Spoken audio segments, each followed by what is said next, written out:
تكونوا باحسن حال. حط لايك للفيديو ده واعملوا سبسكرايب للقناه لو انت جديد في القناه. مستني ايه؟ اضغط دلوقتي اشتراك من الزر الاحمر تحت الفيديو عشان يوصلك كل جديد انا منزله.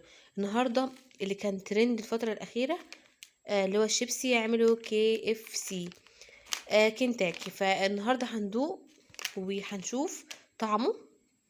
انا دقته قبل كده بس هدوقه معاكم تاني.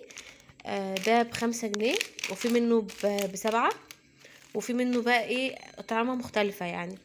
بس بصراحة ده اول مرة اجيبه، فعجبني جدا جدا جدا ان اشوف طعمه ايه، لان في ناس كتير قوي اتكلمت وقالت بقى ان هو ايه مش حلو وطعمه مش حلو كده. فانا قررت ان انا اجيبه النهارده. ده ب5 جنيه، وزي ما قلت لكم في منه احجام كبيره، وفي منه حاجات اطعمه تانية مختلفه. ده الزنجر تمام. بصوا بقى من جوه، انا فتحته ودوقت كل اللي في البيت علشان نشوف طعم حلو ولا لا.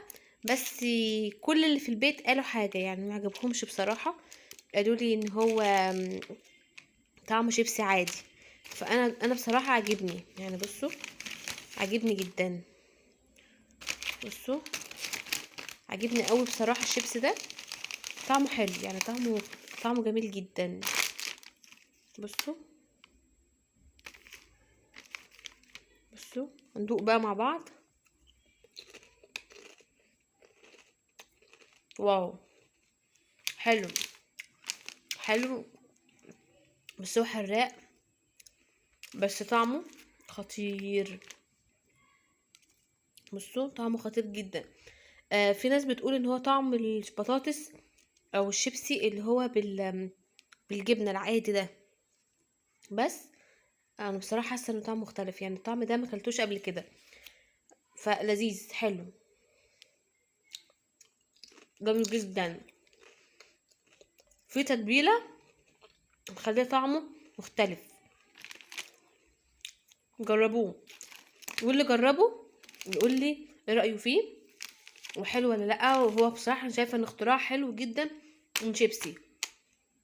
فطبعا لما سالت كذا حد في البيت قال لي مش حلو، قال لي هو طعم الشيبسي العادي جدا، شيبسي ابو جبنه ده.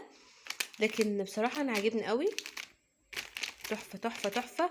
جربوه جربوه، قولوا لي في الكومنتات، واللي جربه يقول لي في الكومنتات هو حلو ولا طعمه زي الطعم العادي الشيبسي العادي. يلا بقى اكتبوا لي في الكومنتات، ومستنيه كومنتاتكم.